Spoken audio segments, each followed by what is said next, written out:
दिवाळी पाडव्यानिमित्त अहमदनगरमधील भुराडनगर या ठिकाणी माजी मंत्री शिवाजी कर्डिले यांच्या वतीनं दिवाळी फराळ कार्यक्रम स्नेह मेळावा कार्यक्रम संपन्न झालाय।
भारतीय जनता पक्षाचे माजी आमदार तथा नगर जिल्हा सहकारी बँकेचे अध्यक्ष शिवाजी कर्डिले यांनी 30 वर्षापासून सुरू केलेल्या परंपरेनुसार याही वर्षी आयोजित केलेल्या दिवाळी फराळाच्या मेजवानीला अहमदनगर जिल्ह्यातील सर्वपक्षीय नेते कार्यकर्ते यांनी हजेरी लावली होती।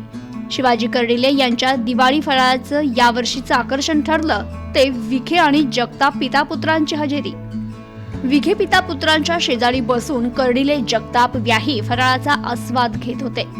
जिल्ह्यातील दिग्गज नेते एकाच रांगेत बसून सर्वसामान्यांसारखे मंडपात बसून दिवाळी फराळाच्या निमित्तानं मिसळ खात असल्याचं पाहून उपस्थितांमध्ये चांगलीच चर्चा रंगली होती। शिवाजी कर्डिले यांनी दिवाळी फराळासाठी जिल्हाभरातील लोकांना आमंत्रण दिलं होतं। कर्डिले यांच्या निवासस्थानी सकाळी 9 वाजल्यापासून लोकांचं आगमन होत होतं। कर्डिले देखील मंडपाच्या प्रवेशद्वारावर उभे राहून स्वागत करत होते। पालकमंत्री राधाकृष्ण विखे यांना विशेष आमंत्रण होतं। पालकमंत्री विखे यांचे दुपारी कर्डिले यांच्या बुऱ्हाणनगर तालुका नगर येथील निवासस्थानी आगमन झालं। कर्डिले यांनी त्यांचं स्वागत केलं, तर मंत्री विखे यांच्या पाठोपाठ त्यांचे पुत्र खासदार डॉक्टर सुजय विखे पाटील हे देखील तेथे आले। यावेळी खासदार विखे यांचं स्वागत कर्डिले यांचे पुत्र अक्षय कर्डिले यांनी केलं। याच वेळी माजी आमदार अरुण काका जगताप हे देखील आले। हे सर्व प्रमुख कर्डिले यांच्या निवासस्थानी काही वेळ थांबले। तोपर्यंत कार्यकर्त्यांनी मंडपात या प्रमुखांच्या फराळासाठी ताटांचं नियोजन केलं। टेबला शेजारी खुर्च्या लागताच सर्व प्रमुख पाहुणे मंडपात आले। गरमागरम मिसळ ताटात वाढली गेली। गरम पुरी, ज्वारीची भाकरी, मेथीची भाजी, काळ्या मसाल्याचं शेवगा, वांग्याच्या भाजीबरोबरच गरमागरम जिलेबीनं पाहुण्यांचं ताट भरून गेलं। तर माजी आमदार अरुण काका जगताप यांच्या आग्रहास्तव खास शेंगदाण्याची चटणी देखील मागवली गेली। फराळ सुरू असतानाच तेथे अक्षय कर्डिले आले। त्यांनी या प्रमुख पाहुण्यांना स्वतःच्या हाताने जिलेबी भरवली। त्याची सुरुवात त्यांनी खासदार सुजय विखे पासून केली, तर कर्डिले जगताप हे व्याही विखे पिता पुत्रांच्या शेजारी बसले होते। हे दृश्य तिथे मंडपात उपस्थित असलेल्यांच्या नजरेतून सुटलं नाही आणि यामुळे चर्चेला उधाण आलं। या प्रमुखांचा फराळाचा कार्यक्रम आटोपल्यानंतर मंत्री विखे काही वेळ कर्डिले यांच्या निवासस्थानी थांबून होते। तिथे त्यांनी भाजप पदाधिकारी, कार्यकर्ते तसेच ग्रामीण भागातून आलेल्यांच्या गाठीभेटी घेतल्या, तर काहींनी अडकलेल्या कामाविषयी आपलं म्हणणं मांडलं। हे ऐकून घेतल्यावर मंत्री विखे हे शिवाजी कर्डिले यांना पुन्हा एकदा शुभेच्छा देत जिल्हाधिकारी कार्यालयाकडे निघाले। याच वेळी कर्डिले यांचे जावई आमदार संग्राम जगताप मंडपात दाखल झाले। खासदार विखे, आमदार जगताप आणि अक्षय कर्डिले हे बराच वेळ एकत्र रमले होते। महापालिकेतील आजी-माजी नगरसेवकांनी देखील या ठिकाणी हजेरी लावली होती। या सर्वांची विविध मुद्द्यांवर चर्चा रंगली होती, तर लोकसभेच्या निवडणुकीपासून ते महापालिकेवर येत असलेल्या प्रशासक आणि ग्रामपंचायतच्या निवडणुका हे मुद्दे त्यांच्या चर्चेत होते। शिवाजी कर्डिले यांच्या दिवाळी फराळाच्या कार्यक्रमाची परंपरा 30 वर्षापासूनची आहे। कर्डिले यांचा हा कार्यक्रम पूर्वी मतदारसंघापुरता मर्यादित असायचा। यावर्षी त्यांनी जिल्ह्यातील लोकांना आमंत्रण दिलं होतं। सकाळी 9 वाजल्यापासूनच कर्डिले यांच्या निवासस्थानी लोकांची रेलचेल सुरू होती। तर दिवाळीच्या शुभेच्छा स्वीकारण्यासाठी आणि देण्यासाठी कर्डिले पिता पुत्र मंडपाच्या प्रवेशद्वारावर दिवसभर उभे होते, फराळाचा आग्रह करत होते, प्रत्येकाची आवर्जून विचारपूसही करत होते, तर फराळ घेतल्याशिवाय कोणीही जाऊ नये हा कटाक्ष कर्डिले पिता पुत्र दोघेही पाळत होते. सायंकाळी 6 वाजेपर्यंत कर्डिले यांच्या निवासस्थानी लोकांची गर्दी होती. नगर जिल्ह्यात नुकताच झालेल्या ग्रामपंचायत निवडणुकीतील विजयी सरपंच सदस्य यांनी देखील येथे हजेरी लावली होती. गटतटाच्या राजकारणामुळे काही जण एकटेच भेटून घेत होते. नवनिर्वाचित सदस्यांनी एकत्र येत खुलेआम भेटत होते. समोरच्यांना सांगून आलो त्यांनी देखील आयोजित केलेल्या दिवाळी फराळ कार्यक्रमाला हजेरी लावणार असल्याचं हे सदस्य सांगत होते. तर महिलांनी देखील या कार्यक्रमाला हजेरी लावली होती. कर्डिले यांच्या कुटुंबियांनी त्यांचं स्वागत केलंय. तर यावेळी बोलताना माजी मंत्री शिवाजीराव कर्डिले म्हणाले, विकास कामाच्या माध्यमातून नागरिकांशी एक आपुलकीनं नातं निर्माण केले. दिवाळी पाडव्याचा फराळाचा कार्यक्रम राजकीय नसून ऋणानुबंधाचा मेळावा आहे. त्यामुळे सर्व पक्षीय नेते कार्यकर्ते उपस्थित राहतात. मी लोकसभा निवडणूक लढवली असल्यामुळे जिल्हाभर कार्यकर्ते जोडले गेले. विधानसभेला माझा पराभव झाला. मला असं वाटलं की जनता आता माझ्याकडे येणार नाही, पण तसं न होता जनतेचे असलेलं प्रेम पाहून मला समाधान वाटलं, असं माजी मंत्री शिवाजी कर्डिले यांनी सांगितलं. तर यावेळी आमदार प्राध्यापक राम शिंदे, आमदार मोनिका राजळे, माजी आमदार बाळासाहेब मोरकुटे, पांडुरंग अभंग, अण्णासाहेब म्हसे, सीताराम गायकर, काशीनाथ दाते, विठ्ठल लंघे, विवेक कोल्हे, विक्रम पाचपुते, सचिन जगताप, उपमहापौर गणेश भोसले, सचिन कोतकर, नगरसेवक मनोज कोतकर, नगरसेवक प्रकाश भागानगरे, संजय चोपडा, डॉक्टर दीपक, राजेंद्र चोपडा, हरिभक्तपरायण जंगले महाराज आदींसह जिल्हाभरातील विविध क्षेत्रातील मान्यवर उपस्थित होते. 1995 नगर नेवासा मतदारसंघामध्ये मी विधानसभेचा आमदार झाल्यानंतर प्रथमच दिवाळीच्या दुसऱ्या दिवशी, माडवळीच्या दिवशी ही मतदारसंघातले आणि विशेष करून जिल्ह्यातले प्रमुख कार्यकर्त्यांना फराळाचं निमंत्रण सातत्याने त्या ठिकाणी देतो. आणि लोकसुद्धा मला असं वाटतं का एवढ्या प्रेमापोटी हजारोच्या संख्येने लोक फराळाचा निमित्त आहे, परंतु त्या निमित्ताने प्रत्येकजण येतो, भेटीगाठी करतो, शुभेच्छा देतो, माझ्याकडूनच शुभेच्छा घेतो. करोनाचा काळ जर कदाचित 2 वर्षाचा जर सोडला, आज सगळ्यात सातत्याने गेली 30 वर्षापासून हा पाडव्याचा फराळाचा कार्यक्रम निश्चितपणे करण्याचं काम करत असतो. आणि दरवर्षी जर पाहिलं तर पहिला नगर नेवासाचा विधानसभेचा मतदारसंघ होता, नंतर पुनर्रचना झाल्यानंतर राऊरीनगर पाथडी मतदारसंघाचा पुनर्रचनेमध्ये मतदारसंघ झाला. म्हणून मला विधानसभेच्या 3 मतदारसंघामध्ये आमदार होण्याची संधी मिळाली. आणि विशेष करून 2009ला मी दक्षिण लोकसभेची निवडणूकसुद्धा लढवली.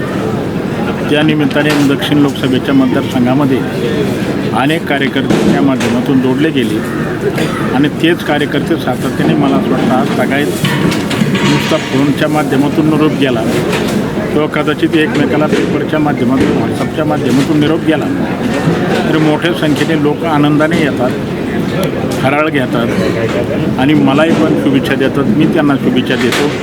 ही परंपरा प्रथा मी सातत्याने टिकून ठेवण्याचा प्रयत्न केला. कदाचित मला असं वाटतं 2019ला विधानसभेचा माझा पराभव झाला. काहींच्या लोकांच्या मनामध्ये थोडी शंका होती, आता कर्डिले साहेबाचा पराभव झाल्यानंतर आता यावर्षी फराळाचं होईल का नाही. परंतु मी काही कुठल्या प्रकारचं त्याचं खंडन करून केलं नाही आणि मी राजकीय हेतूने हा फराळाचा उपक्रम कुठल्याच प्रकारचा घेत नाही. तर सर्व पक्षीय कार्यकर्त्याला मी निमंत्रण देतो आणि माझ्याकडे सर्व पक्षीय कार्यकर्तेसुद्धा मोठ्या संख्येने हजेरी लावतात, येतात आणि भेटतात आणि फराळ आनंदाने घेऊन घेण्याचं काम करतात. म्हणून जिल्ह्यातले जे काही आपल्याला जनतेला दिवाळी, पाडवा, भाऊबीजाच्या मनापासून हार्दिक शुभेच्छा देतो. दिवाळीनिमित्त गेल्या 30 वर्षापासून आदरणीय शिवाजीराव कर्डिले साहेब हे आपल्या संबंधित आणि जे साहेबांवर गेल्या 30-35 वर्षापासून आमच्या परिवारावर प्रेम करतात. असे सर्व नातेवाईक, आपचेष्ट, सगळे सोयरे, मित्रपरिवार, आमच्या नगर जिल्ह्यातून सर्व आमच्यावर प्रेम करणारे कार्यकर्ते, आमच्या भारतीय जनता पार्टी व इतर पक्षाचेही सर्व आमचे मैत्री संबंधित असलेले सर्व कार्यकर्ते, सर्व नेते मंडळी, महिला भगिनी सर्व लहान मुलांपासून तर ज्येष्ठ माणसांपर्यंत प्रत्येकजण हा नगर जिल्ह्यातूनच नाही आता यावर्षी महाराष्ट्रातून देखील मोठ्या प्रमाणात आमच्या संबंधित असणारा प्रत्येक माणूस आम्ही पाडव्याच्या निमित्तानं फराळाचं आयोजन करतो. 30 वर्षापासून जेव्हापासून साहेब बुरानगरचे सरपंच झाले होते तेव्हापासून हे सुरू केलेलं आहे आणि आत्तापर्यंत वर्षानुवर्ष वाढ होत गेलेली आहे. आणि आज 2023ला पाडव्यानिमित्त जो कार्यक्रम आम्ही ठेवला याला मोठ्या प्रमाणात लोकांनी येऊन आम्हाला आशीर्वाद दिलेत. आणि हा कार्यक्रम ठेवायचं कारण म्हणजे असं की प्रत्येक जण हा एकत्र येतो. पाडवा दिवाळी हा आपल्या भारत देशात सर्वात मोठा सण आहे आणि पाडव्याच्या निमित्ताने एकमेकाला भेटतात, प्रेमाचे संबंध वाढतात, प्रेम वाढते आणि याच्यापेक्षा कुठलाही आनंद दुसरा नाही. म्हणून ह्याच औचित्य साधून साहेब प्रत्येक संबंधित माणसासाठी फराळाचं नियोजन करतात आणि ही आपली संस्कृती आहे. आणि त्याच अनुषंगाने प्रत्येकजण आम्ही आमंत्रण देतो आणि कुणीच टाळाटाळ न करता प्रत्येकजण इथे येऊन उपस्थिती लावतो. आणि निश्चित आज आपण पाहिलं की मोठ्या प्रमाणात इथं प्रत्येक लहान मुलापासून म्हणजे 4-5 वर्षाच्या मुलापासून तर थोर 90-100 वर्षाचे प्रत्येक माणूस इथे येऊन गेला. अतिशय आम्हाला आनंद वाटतो आहे. तर अशीच परमेश्वराने आमच्यावर असंच प्रेम ह्या समाजाचं असंच चालू राहून द्यावं अशी प्रार्थना करतो. प्रत्येकाला इथे येणारा प्रत्येक जो आमच्यावर प्रेम करणारा माणूस त्याला चांगलं आरोग्य लाभो आणि चांगलं जीवन जगायसाठी ताकद मिळो अशी परमेश्वराला प्रार्थना करतो. आणि आपल्या सर्वांच्या वतीने आदरणीय शिवाजीराव कर्डिले साहेबांच्या वतीने सर्वांना दिवाळी, पाडवा, भाऊबीज आणि चालू होत असलेलं आपले नवीन वर्ष हे सुख, समृद्धी आणि समाधानाचं जावं आणि एक चांगला समाजामध्ये एक चांगलं वातावरण राहावं एवढीच अपेक्षा करतो आणि अशी प्रार्थना करून शुभेच्छा येथून थांबतो. प्रतिनिधी Aniket गौरीसह Mohsin Khan, news today 24, Ahmednagar.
Chandu Kaka jewellers सादर करत आहे गोल्डन धमाका ऑफर.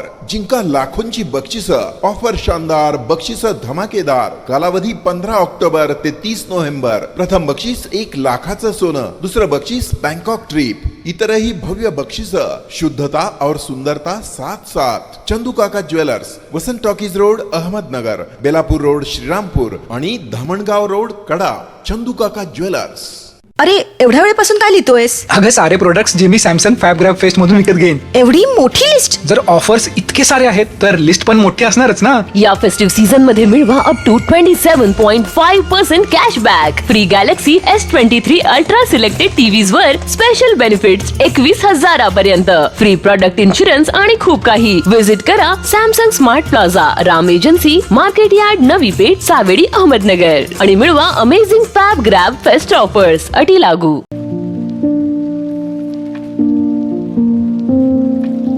तुम्हाला जर इतरांपेक्षा वेगळं फर्निचर करायचं असेल किंवा त्यातही प्युअर सागवानीच हवं असेल तर तुम्हाला एक नाव सुचवतो. कोणतं? पित्रोडा फर्निचर, जिथं प्युअर सागवानी लाकडामध्ये देवघर, dining set, teapoy, office chair, तसंच कपाट, bed, sofa set, computer table आणि इतरही फर्निचर उपलब्ध. तसंच बजाज फायनान्स वर फर्निचर उपलब्ध. Pitroda furniture, new Tilak road, Ahmednagar.